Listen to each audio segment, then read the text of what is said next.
da Coruña, Dora Cabaleiro, Labrega, Negueira de Muñiz, membro da executiva do Sindicato Labrego Galego, participante na delegación que tivo a Vía Campesina en Palestina no mes de decembro, eu, Isabel Vilalba, Labrega tamén, do Concello de Lourenza, secretaria xeral do Sindicato Labrego Galego.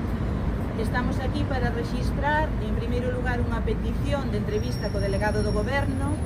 Adiantamos xa algúns dos temas que queremos tratar. Eses temas son, en primeiro lugar, pedir unha actuación do Goberno español contundente e firme para parar o xenocidio en Palestina.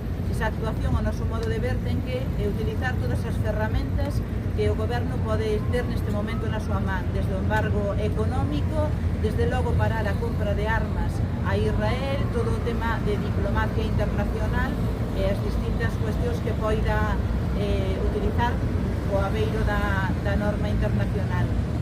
Neste momento temos que dicir que non só se mata con bombas, tamén se mata con fame. A utilización da fame como arma de xenocidio é unha realidade cada día máis. Non é só actual, senón que leva décadas utilizándose como mecanismo destruir os cultivos dos labregos palestinos, destruir as súas oliveiras, destruir ou aniquilar os seus rebaños.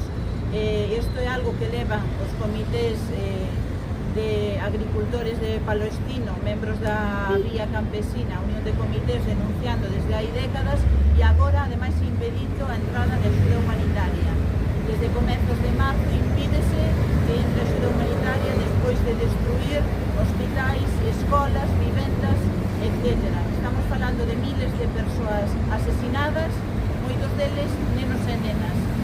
Hai que decir que nas primeiras páxinas de todas esas víctimas que teñen nome e apelido, que deberían ter esperanza, deberían ter sentimentos, deberían estar vivas, pois máis de 800 desas primeiras anotacións son mesmo de bebés. Necesitamos parar con urxencia ese xenocidio e temos que sair desta parálise, temos que apoiar todas as movilizacións e actividades que haxa para parar este xenocidio. A situación de fame extrema na Franxa de Gaza require de accións moi concretas e para eso a UAC, a Unión de Comités Labregos da Palestina, lanza unha campaña que vai a durar dende o día 19 ata o día 30 para facer un xaxún no que as doacións dos cartos que te aforres en alimento os does directamente ou ben a UAC ou ben a calquera das organizacións ou ben do teu estado ou ben que coñezas.